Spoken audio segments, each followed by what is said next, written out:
Good memories here, but there's also some sad memories.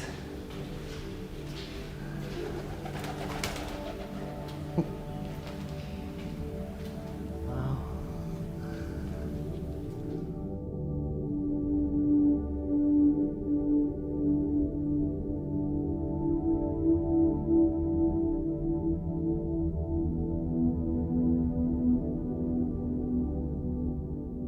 Coming back to Charles Camsell to talk about it, in a way, it gives me a sense of closure and to begin the healing.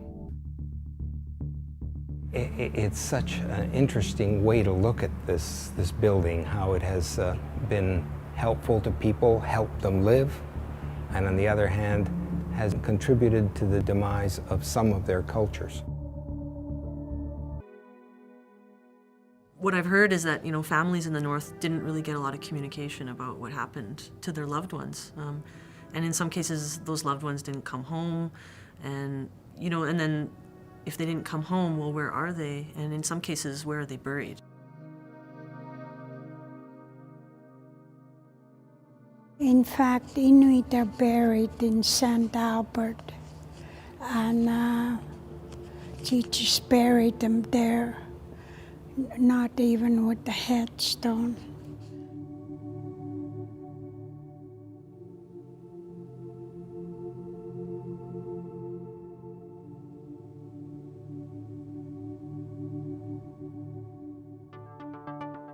Inglewood has, they are excited, they would love to see this developed because it's such an eyesore in its present condition.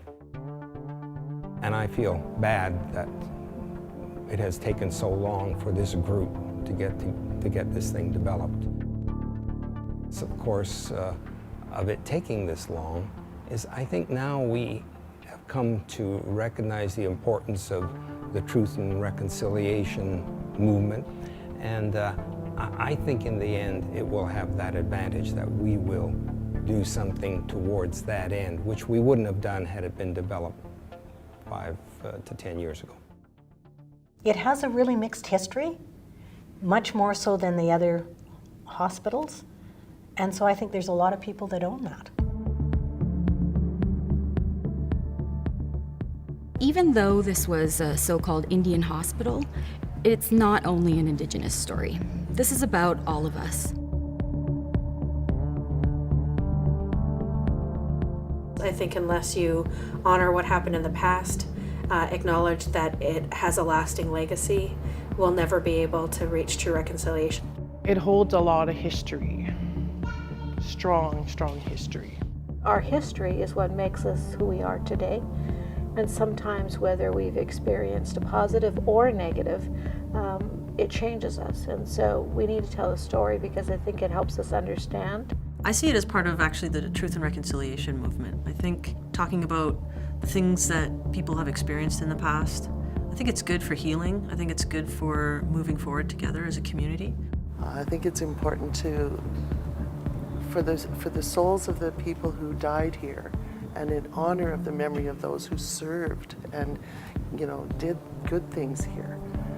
I'd like to keep that memory going as well. So it's not just a bad place, but there was also some good things that came out of here. Yeah, keep that balance.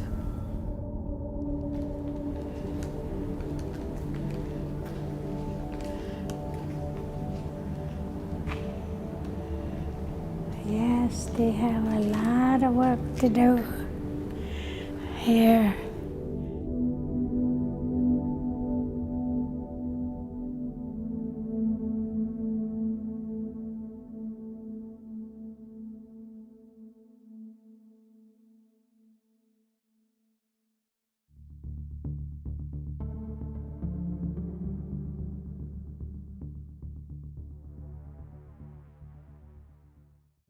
There's a cemetery on the outskirts of St. Albert near Edmonton, Alberta.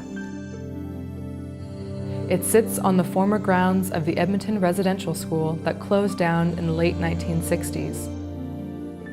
In one corner is the Aboriginal cemetery, marked by a plaque on an ancient boulder.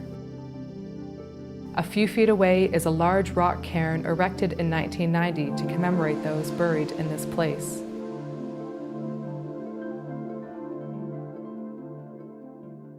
In the 25 years since the cairn was placed here, some of the lettering has faded, but you can clearly pick out the names, homes, dates of death, and ages etched into the cairn.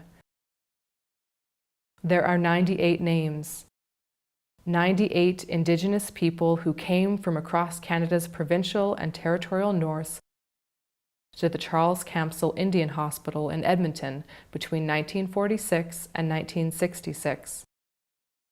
98 people who never returned home to live with their loved ones or be buried by them.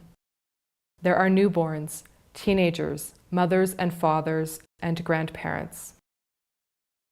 Most died from tuberculosis, a highly contagious infection that has existed in societies around the world since antiquity. TB typically attacks the lungs, but it can also affect the bones, internal organs, and glands.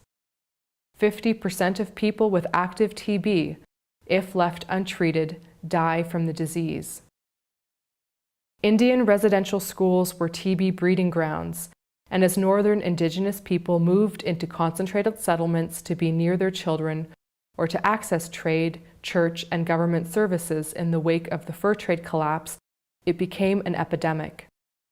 In the mid-1950s, some estimates have 1/3 of Inuit infected with the disease. Many Inuit saw it as a kalunat, or white disease that required outside treatments, except this meant actually being sent outside, thousands of kilometers away to TB sanatoria in the south. They were screened through X-ray tours beginning in the late 1940s and sent to Indian hospitals like the Camsell by plane, often with little forewarning. At the time, doctors could only prescribe a rest cure, which often lasted years in a strange environment where loneliness and cultural misunderstandings abounded.